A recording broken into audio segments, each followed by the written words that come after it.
The autumn rain drummed softly against the tall windows of the mansion as Robert Harrison pulled his silver Mercedes into the circular driveway. He was 3 hours earlier than expected.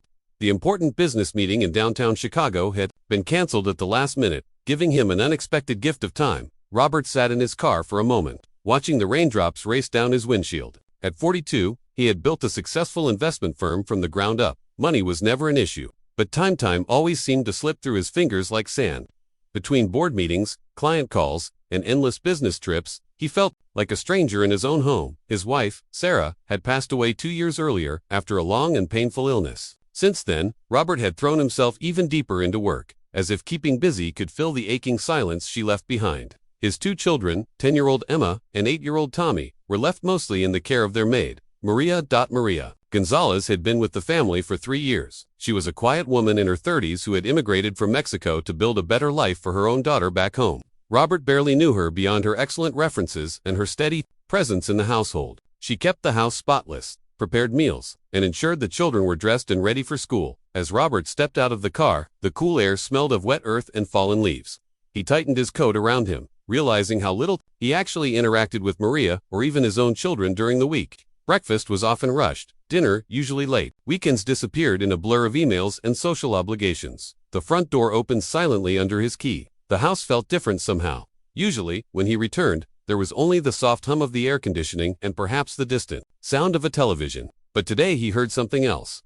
Laughter. Not the polite chuckle of adults at a dinner party, but real, unguarded laughter, the kind that rang out bright and free. It floated from the direction of the dining room. Robert loosened his tie and moved quietly toward the sound. His leather shoes were soundless on the marble floor. Emma's giggle rose above the soft patter of rain, followed by Tommy's excited chatter, and then Maria's warm accented voice, patient and kind. At the doorway of the dining room, Robert paused. What he saw made his breath catch. The grand dining table, normally set with fine china for his solitary meals, had been transformed. A simple white cloth draped over the polished wood. In the center sat a homemade chocolate cake, decorated with colorful candies and imperfect hand frosting flowers. 2 slices already rested on ordinary dinner plates. Nothing expensive, nothing formal.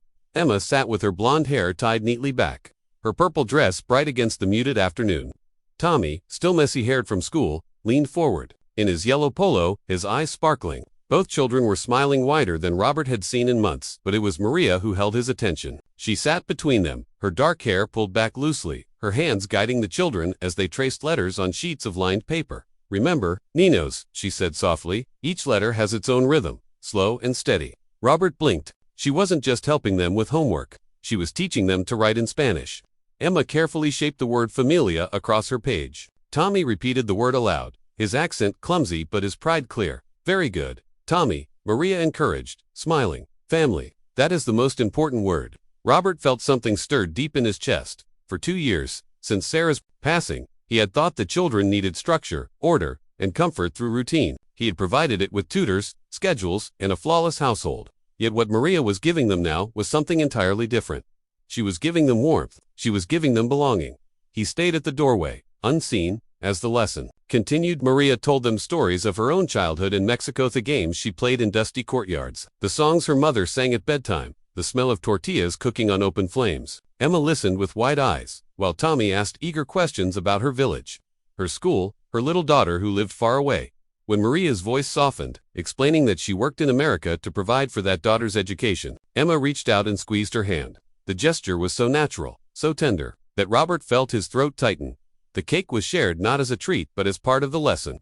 Each piece was a reward for writing down words: amor, hogar, esperanza, love, home, hope. Robert had imagined Maria only as an employee, efficient, reliable, invisible in the background of his busy life. But here, in the quiet, rain-washed afternoon, he saw something else entirely. She was mothering his children in ways he had not been able to. She was filling the silence Sarah had left behind, not replacing her, but gently weaving warmth back into their days. He stepped into the room at last. 3 faces turned toward him. Emma's eyes widened in surprise. Tommy jumped up from his chair. Maria, startled, rose halfway, as if unsure whether she had overstepped. Dad, Tommy shouted, running over. You're home early. Robert crouched to hug him, then Emma, who clung to his side. For a moment, all he could do was breathe them in, their small arms around him, their laughter still echoing in his ears. I didn't mean to interrupt, he said finally, his voice rough.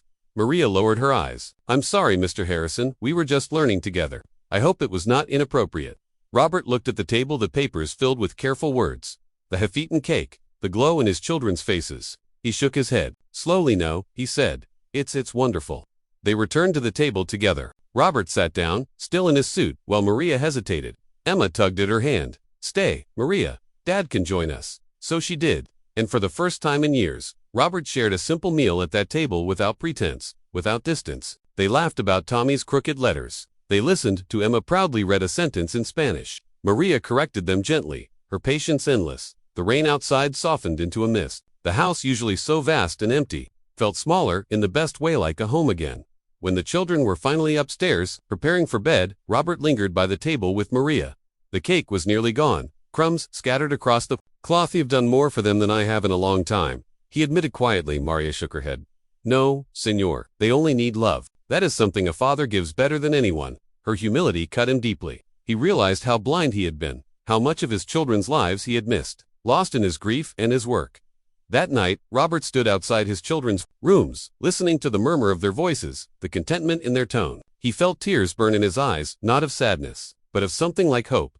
For the first time since Sarah's passing, he understood that healing didn't come from burying himself in work or surrounding his family with wealth. It came from presence, from laughter, from shared words, as simple as familia, and he silently vowed to be there, truly there. From that day forward,